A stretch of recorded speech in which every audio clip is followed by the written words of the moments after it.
जान लेना किसी की इतना आसान काम नहीं। कहते हैं ना, मैन प्रपोजेड गॉड डिस्पोजेस। जैसे आपने पहले मारने की कोशिश की वजीराबाद में खान साहब को, लेकिन अल्लाह ताला ने उनकी ज़िंदगी लिखी थी। 4 गोलियों के बावजूद अल्लाह ताला ने उनको बचा लिया। और कैसे कैसे लोग वहाँ बचे, जो बेचारे शहीद हुए, उनका हमें दिली दुख और अफसोस है। लेकिन आप हमेशा इन मंसूबे में कामयाब नहीं होंगे। आप याद रखिए राना साहब, मैं आपसे मुखातिब हूँ इस वक्त कि आप जो करना चाह रहे हैं ना, आप इस खान साहब के साथ आप सोचें, अगर आपने उस खान को हाथ भी लगाने की कोशिश की ना, तो मुल्क में अनारकी फैलेगी। क्या आप चाहते हैं कि अनारकी फैले, मुल्क तबाह हो?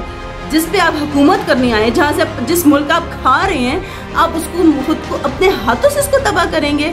आपने अगर खान साहब के करीब भी भटकने की कोशिश की, कोई भी गलत अज़ाइम लेकर अगर खान साहब के पास पहुँचा, कोई भी पहुँचा, तो आप ये सोच ले कि उसका बहुत बुरा असर होगा, क्योंकि हिसाब ऊपर भी लिया जाएगा उसका। वो इंसान हक और सच्चाई की जंग पाकिस्तान के लिए लड़ रहा है, वो अपने लिए नहीं लड़ रहा। उसको तो कुछ भी नहीं चाहिए, उसके पास तो सब कुछ है, उसको क्या ज़रूरत है वो, लेकिन पाकिस्तानियों के साथ खड़ा है। अगर वो पाकिस्तानियों के साथ खड़ा है, 4 गोलियां खा के भी खड़ा है, तो पाकिस्तानी भी इतने बेवकूफ़ नहीं है कि वो उसका साथ ना दें।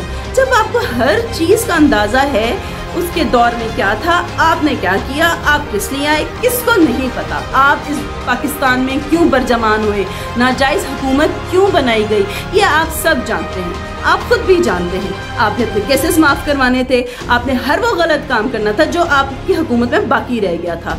तो अगर आपने उसको अमली जामा पहनाना था, तो अमली जामा के पहनाने के लिए आपको यही एक तरीका मिला है कि खान साहब को रास्ते से हटा दिया जाए। इतना आसान नहीं है। खान साहब को रास्ते से हटाना अपने आप को अपने ऊपर अपने पाँव पे कुल्हाड़ी मारने के मुतरादिफ है। लेकिन आप लोग जो आजकल करते आ रहे हैं, आप लोग पाँव पे अपनी कुल्हाड़ी नहीं मार रहे, आप कुल्हाड़ी के ऊपर उल्टा गिर चुके हैं। आप सब लोग, आप इस चीज़ को क्यों नहीं समझते? लेकिन आप याद रखें कि खान को हाथ लगाना एक बहुत बड़ी गलती होगी आप लोगों की, लेकिन जिसके लिए आपको पूरी अवाम माफ़ नहीं करेगी। आप समझते हैं कि 22 करोड़ अवाम जो है वो आपका साथ देगी? ऐसा मुमकिन नहीं। 22 करोड़ अवाम आपसे इसका हिसाब लेगी। और आप ये जानते हैं कि पाकिस्तानी कौम को कितने अच्छे तरीके से हिसाब लेना आता है। तो ये मत भूलें कि खान अगर को कुछ होगा, खान को आप रास्ते से हटाएंगे तो पाकिस्तानी कौम चुप होकर बैठ जाएगी। ऐसा मुमकिन नहीं। तो आप इस बात पे गौर करें, अपने होश के नाखुन लें और कुछ सोचें, समझें और अपने नापाक गलीज़ इरादों को अपने पास रखें। और खान साहब की ज़िंदगी जिस अल्लाह ताला ने उसको बचाया, 4 गोलियों के बावजूद उसको बचाया, तो वो आगे भी उसकी ज़िंदगी इंशाल्लाह रखेगा। क्योंकि अल्लाह ताला ने अगर उसको बचाया तो किसी मकसद के लिए बचाया है।